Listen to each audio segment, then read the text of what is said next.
안녕하세요. 법률 파트너스 1루 이서준 변호사입니다.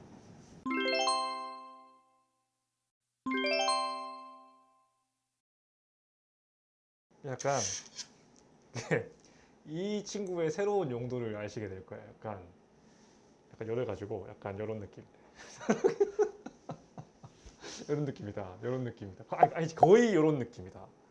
아무튼. 그러면 그리고 세모인가요? 세모도 아니고 일단 짚고 넘어가야 되는 게 이게 질문이 전체적으로 틀려 먹었다. 틀려 먹었다. 일단 용어를 짚고 넘어갈게요. 이게 간음이잖아요. 이게 간음이 이게 이제 이혼 사건에서는 잘 등장하지 않는, 아니, 등장할 수 있지. 근데 이게 그러니까 아마 간통이나 부정행위라는 용어를 쓰고 싶었던 것 같아요.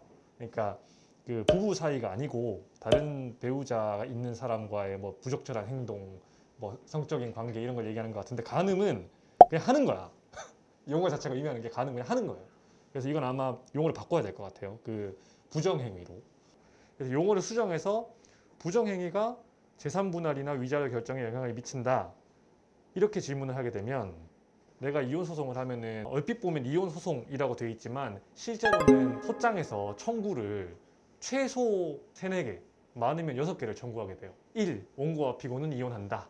2. 피고는 원고에게 뭐 위자료를 얼마를 지급하라. 3. 뭐 친권자 및 양육권자는 누구로 지정한다. 4. 그 양육비 지급. 그 다음에 5. 재산분할. 6. 소송 비용. 이렇게 다 들어간단 말이에요. 이게 하나하나가 다 청구권이란 말이에요.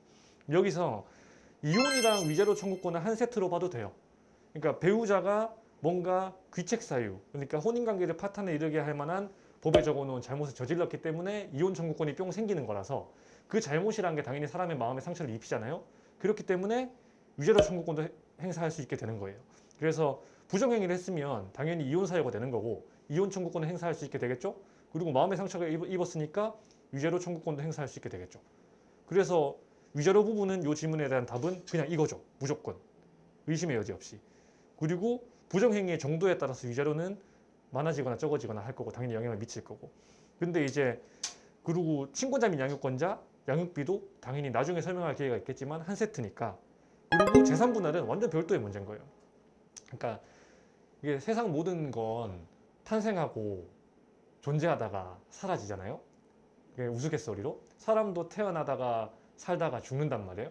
이런 것처럼 재산도 형성되고 유지되고 소비되고. 그럼 부부가 돼가지고 어떤 부부 공동재산을 형성하고 유지하고 소비하는데 기여한 만큼 재산분할의 대상이 되거나 재산분할의 기여도가 산정되거나 이런 논리를 따라가는 거라서 바람을 암만 많이 폈어도 재산을 막대하게 형성하고 유지하고 소비를 안 하고 뭐 낭비 방지에 기여하고 하면은 재산분할에는 영향이 없을 수도 있는 거예요. 부정행위가 재산이랑 상관없으면. 근데 예를 들어서 내연남을 만났다, 내연녀를 만났다, 그래가지고 집에 있는 재산도 막 퍼다 주고 돈도 갖다 주고 뭐 이런 식으로 부정행위의 태양이 그냥 이제 이성관계를 뿐만 아니라 재산에도 막 타격을 입힐 정도로 막 부적절한 방향으로 흘러가 버리면 당연히 재산분할에도 영향을 미칠 수가 있겠죠.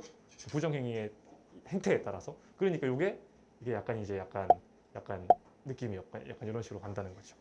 아무튼 결론은 그렇다.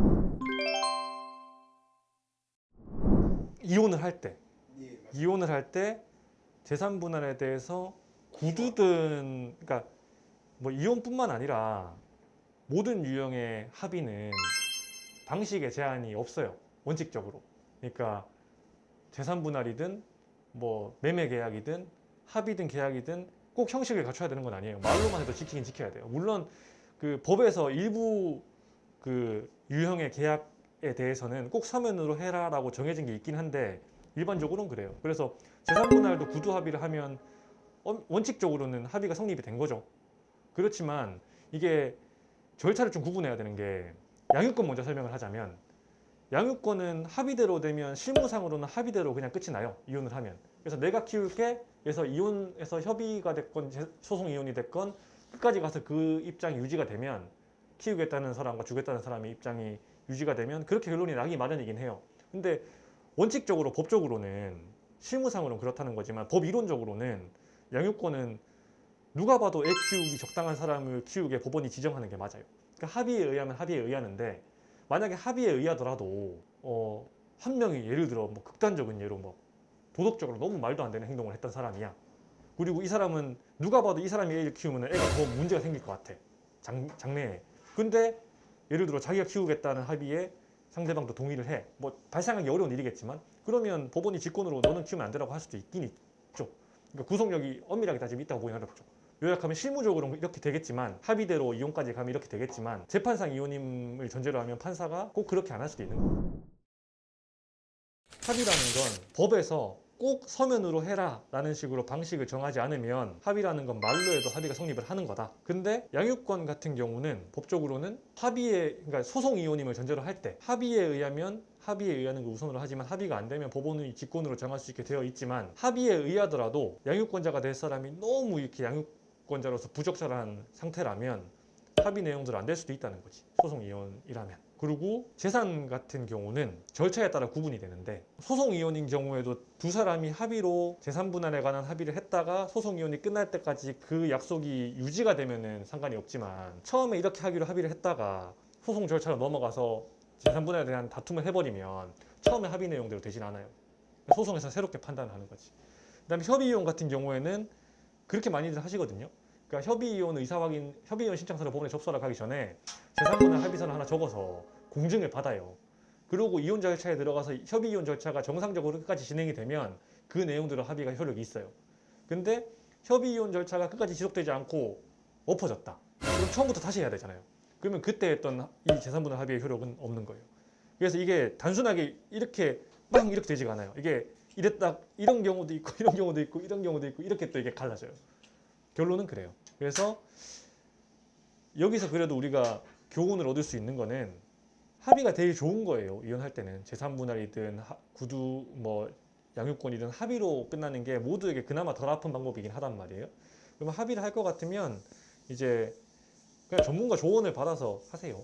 그래야 안 엎어지고 안 엎어져야 이게 이런 문제가 안 생겨요. 이렇게 막 상황에 따라 달라지는 문제가 안 생겨요. 그게 핵심이에요.